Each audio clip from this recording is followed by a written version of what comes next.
I run a legal clinic for low and moderate income entrepreneurs, and we provide free legal services to those entrepreneurs that are seeking to start up or expand their businesses. And what we will do is make an assessment of all the legal challenges that they're going to face, and we will try to walk them through those challenges. We had a client come to us, and she wanted to start a van service that would transport families of people who were incarcerated in the state prison to the prison to visit their loved ones. This population tends to be a very low-income group of people who have difficulty finding transportation on their own. She would purchase a 15-passenger van. She would have specific pickup points throughout the county and a schedule at certain days of the week where she would pick up customers and enter into a contract with them for the day to be transported to the prison and then transported back. She started out gung-ho. We were really impressed with her as a client because she had a business plan, she had the passion, she was really in contact very frequently and wanting to know what the next step was for her. Because this client was in an industry that is highly regulated, that is the transportation industry, she was subject to, of course, a huge array of regulations and restrictions on top of the standard restrictions that she would face as a business. And we really tried to help the client with it. It took years to get through all of the different stages of the process that she would have to comply with to start the business. One of the most difficult ones, and the one that we ultimately never made it around, was for her to be approved by the California Public Utilities Commission, the CPUC.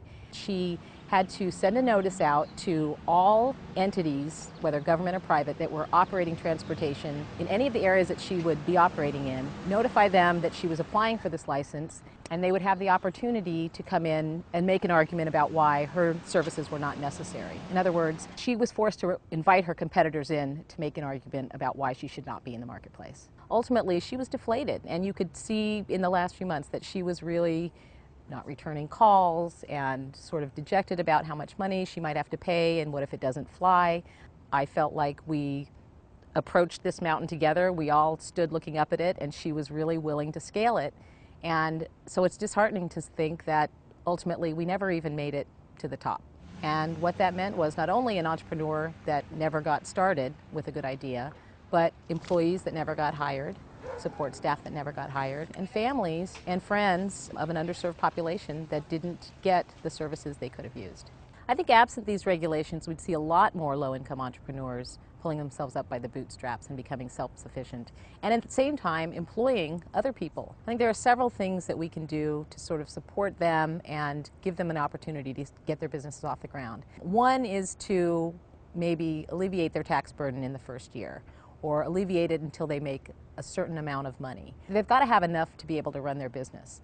The other area that I think is really burdensome to an entrepreneur generally, and certainly low-income entrepreneurs, is all of the obligations that kick in as soon as they hire their first employee. If there were some way to exempt them from some of the laws that make sense perhaps with bigger businesses, but don't quite make sense and in fact impose a huge burden on them as small business owners, that would go a long way toward helping entrepreneurship thrive.